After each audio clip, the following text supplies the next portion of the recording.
किसी गांव में एक बड़ा साहूकार रहता था। साहूकार बहुत पैसे वाला था। आसपास के कई गांवों में उसका बड़ा नाम था, लेकिन इस साहूकार को अपने पैसों का, अपने रुतबे का और अपने नाम का बड़ा ही घमंड था।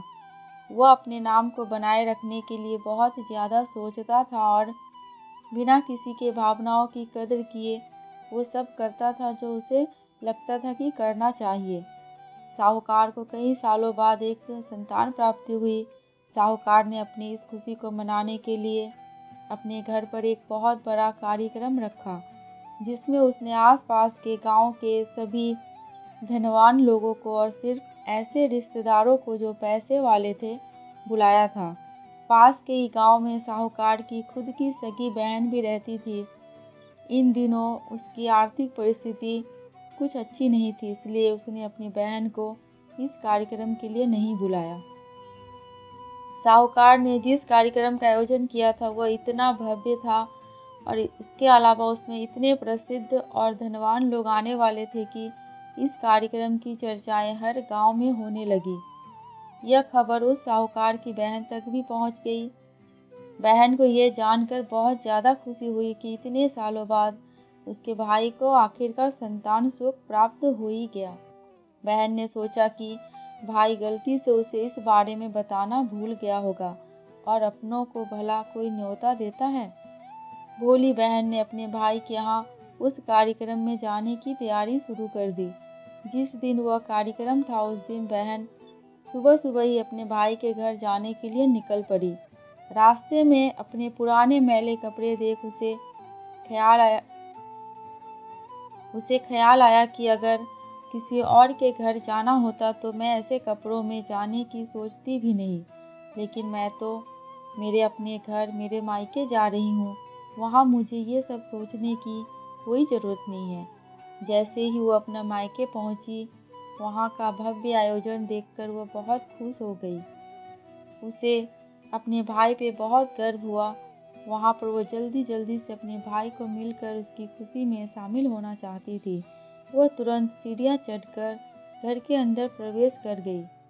उसने देखा कि उसका भाई मेहमान के तौर पे आए सभी धनी और नामी लोगों का स्वागत करने में व्यस्त है। बहन जैसे ही अपने भाई की तरफ उससे मिलने के लिए आगे बढ़ी, उसके भाई की नज़र उस पर पड़ गई और अपनी बहन को ऐसे मैले पुराने कपड़ों में देखकर भाई ने उससे मिलना तो दूर बल्कि तुरंत बहाना बनाकर वहाँ से निकल गया। बहन ने सोचा इतने लोगों में बेचारा अकेला भाई क्या क्या करे, ज़रूर उसे कुछ काम याद आया होगा इसलिए वहाँ से चला गया होगा। बहन बाद में अपनी भाभी से मिलने गई। भाभी ने उसका स्वागत किया और उसे खाना खाने के लिए आग्रह किया। बहन ने सोचा ठीक है, पहले खाना खा लेती हूँ, फिर बाद में आराम से भाई से मिल लूँगी। बहन खाना खाने के लिए पंगत में बैठी। साहूकार भाई ने देखा कि अपने सभी धनवान मेहमानों के बीच उसकी गरीब बहन बैठी हुई है। सभी कीमती पोशाक पहने लोगों के बीच उसकी बहन जो पुराने मैले कपड़े पहन के बैठी थी, यह साहूकार से देखा नहीं गया। उसने अपनी बहन को अपने पास बुलाया, भला बुरा सुनाया और वहाँ से जाने के लिए बोला। बहन ने अपने सपने में भी नहीं सोचा था कि उसके साथ कभी भी ऐसा भी हो सकता है, और वह भी उसके खुद के मायके में। अपना अपमान होने के बाद बहन तुरंत अपने घर ससुराल जाने के लिए चल पड़ी। बहन इस बात को पचा नहीं पा रही थी कि उसके अपने भाई ने उसके साथ इतना बुरा व्यवहार किया। उसकी आंखों से आंसू नहीं थम रहे थे। रास्ते में उसे अपनी पुरानी दोस्त मिली। उस दोस्त ने उसे रोने का कारण पूछा। हालांकि बहन ने उसे कुछ भी नहीं बताना चाहती थी, लेकिन दोस्त के बार बार पूछने पर उसने उसके साथ हुई सारी घटना उसे बता दी। उसकी दोस्त एक समझदार महिला थी और काफ़ी प्रैक्टिकल सोचने वाली थी। उसने कहा अगर तुम मेरी बात मानो तो एक दिन तुम्हारा भाई खुद तुम्हें अपने यहाँ बुलाएगा और तुमसे माफ़ी मांगेगा। बहन ने उसे कहा कि मैं तुम्हारी हर बात मानूंगी, बताओ मुझे क्या करना होगा। दोस्त ने कहा कि तुम इस अपमान को इस दुख को एक दिशा दे दो और कोई गृह उद्योग शुरू कर दो। उसमें इतनी मेहनत करो कि उस काम में तुमसे अच्छा कोई भी ना हो। बहन को अपने दोस्त की बात सही लगी। उसने घर पहुंचकर अपने आंसू पोंछकर उसी दिन से एक गृह उद्योग शुरू किया। उसने दिन रात मेहनत की, अपने साथ कई और गांव की महिलाओं को जोड़ा और देखते ही देखते उसका गृह उद्योग चल पड़ा। कुछ ही सालों में आसपास के 50 गांव में उसका नाम और रुतबा काफ़ी बढ़ गया और अब वह पैसों के मामले में अपने भाई से भी ज़्यादा बड़ी बन गई। भाई को जब यह पता चला कि उसकी बहन इतनी धनवान हो गई है तो उसने सोचा कि एक बार उससे मिलकर आया जाए। वह जब अपने बहन को उसके घर मिलने पहुंचा तो बहन ने उसका किसी राजा महाराजा की तरह स्वागत किया, उसके पसंद के खाना खिलाया। बहन का ऐसा व्यवहार देखकर भाई को अपनी पिछली गलती का एहसास हुआ, इसलिए उसने अपनी बहन को अपने घर होने वाली पूजा के लिए आमंत्रित किया। कुछ ही दिनों बाद बहन अपने भाई के यहाँ उस पूजा के लिए पहुँच गई। जैसे ही बहन अपने भाई के घर पहुँची, उसका भाई उसके स्वागत के लिए दरवाजे में ही खड़ा था।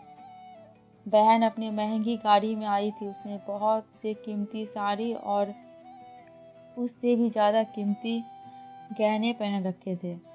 बहन का ऐसा ठाठ बाट देखकर सिर्फ भाई नहीं बल्कि उसका पूरा गांव दंग रह गया। भाई दौड़ कर आया और बहन की गाड़ी का दरवाज़ा खोलकर उसे बाहर आने के लिए कहा और बड़े प्यार से उसे पूजा का प्रसाद ग्रहण करने के लिए बुलाया। बहन को इस बार 12 पकवान परोसे गए थे। चांदी की थाली में उसे खाना दिया गया था। वह साथ में एक सोने की चम्मच भी रखी हुई थी। उसके बैठने के लिए बेशकीमती पाट रखा गया था। बहन को ये सब देखकर उसके पुराने दिन याद आ गए, जब भाई ने उसे बिना खाना खिलाए ही भला बुरा कहकर वापस लौटा दिया था। बहन खाना खाने के लिए तो बैठी, लेकिन उसने अपने सारे कीमती गहने जेवर उतार कर उस थाली के सामने रख दिए और खाने में से कुछ निवाले उन गहनों पर रख दिए। बहन का ऐसा व्यवहार देखकर सभी हैरान थे कि किसी को नहीं समझ में आ रहा था कि बहन ऐसा क्यों कर रही है। आखिर वो क्यों उन जेवरों को खाना खिला रही है।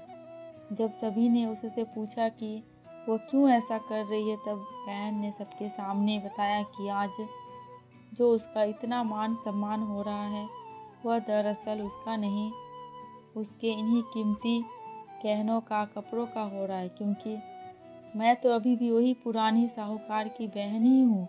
अगर कुछ बदला है तो वह मेरी परिस्थिति, मेरे कपड़े और गहने हैं।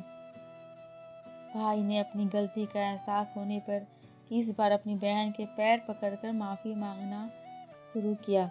बहन जो पहले भी अपने भाई से निस्वार्थ प्रेम करती थी, उसने अपने भाई को माफ़ कर दिया और उसे गले से लगा लिया।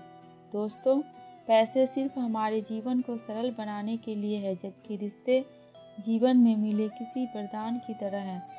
अगर उन्हें सच्चे मन से और निस्वार्थ भाव से निभाए जाए, पैसे खर्च हो जाए तो आप बाद में भी कमा सकते हैं, मगर रिश्ते टूट जाए तो दुनिया का सारा धन भी आपको उन्हें वापस नहीं दिला सकता। दोस्तों, आपको ये कहानी कैसी लगी प्लीज़ कमेंट करके हमें ज़रूर बताना। अगर थोड़ी सी भी अच्छी लगी हो तो मेरे चैनल को सब्सक्राइब करके मेरी वीडियो को लाइक कर देना।